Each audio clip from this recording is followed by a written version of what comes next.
नमस्कार दोस्तों, हिंदी मंजूषा चैनल पर आपका स्वागत है।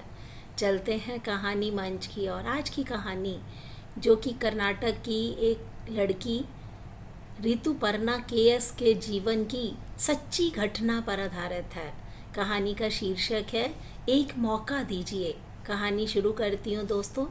कर्नाटक के तीर्थहल्ली तालुक का एक छोटा सा गांव, उसी गांव की एक बच्ची ऋतुपर्णा केएस, आंखों में डॉक्टर बनने का ख्वाब, हाथों में स्टेथोस्कोप पकड़ने की आरज़ू, दिल में एक ही बात, मुझे डॉक्टर बनना। नीट परीक्षा की तैयारी हुई, रातें जागते हुए बीती, किताबों के घिसे हुए पन्नों पर उंगलियां फिरती रही और फिर रिज़ल्ट आया। नाम नहीं था। उस दिन घर में जो खामोशी उतरी होगी वो किसी अखबार ने नहीं छापी, वो सिर्फ उन दीवारों ने सुनी जिन्होंने वो सपना पलते देखा था। सरकारी सीट नहीं मिली, यूपीएससी का इरादा बनाया, वो भी छूट गया। पिता ने कहा इंजीनियरिंग करो।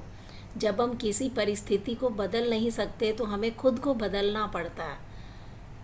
Sahyadri college of engineering Bengaluru, robotics and automation engineering, CET के जरिए सरकारी सीट। जो राह चुनी नहीं थी उसी ने ऋतुपर्णा को चुन लिया।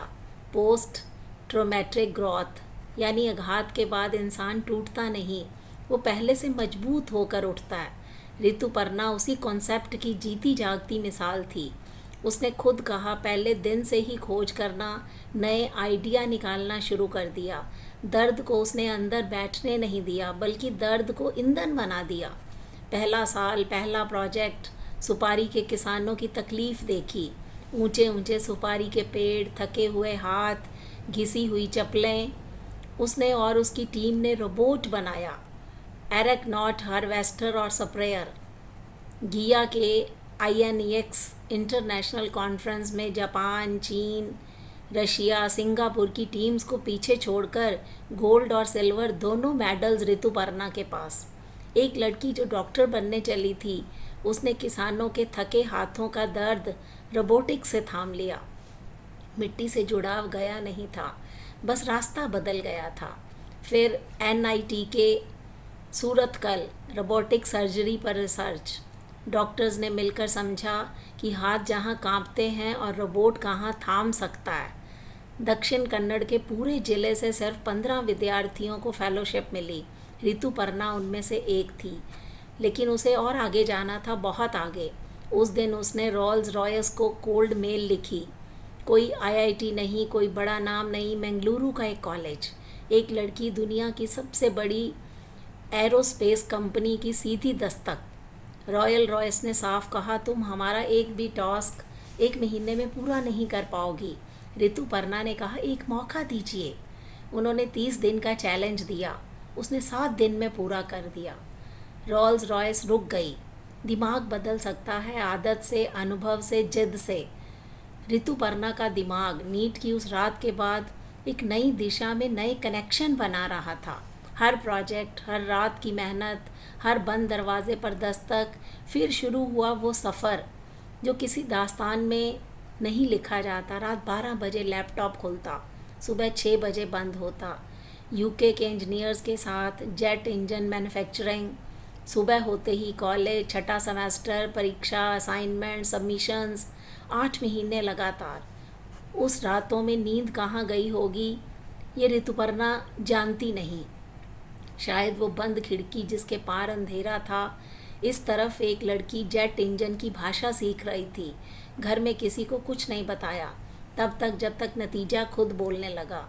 ये जिद नहीं थी, पुराने ख्वाब को एक नई भाषा में चुपचाप लिखने की तड़प थी।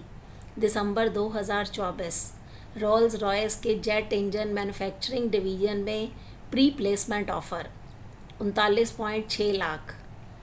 अप्रैल 2025 कंपनी ने खुद पैकेज बढ़ाया 72.3 लाख। रोल्स रॉयस के इतिहास में सबसे कम उम्र की महिला कर्मचारी, उम्र 20 साल। कॉलेज अभी पूरा नहीं हुआ। टेक्सास अमेरिका में एक नई सुबह इंतज़ार कर रही थी।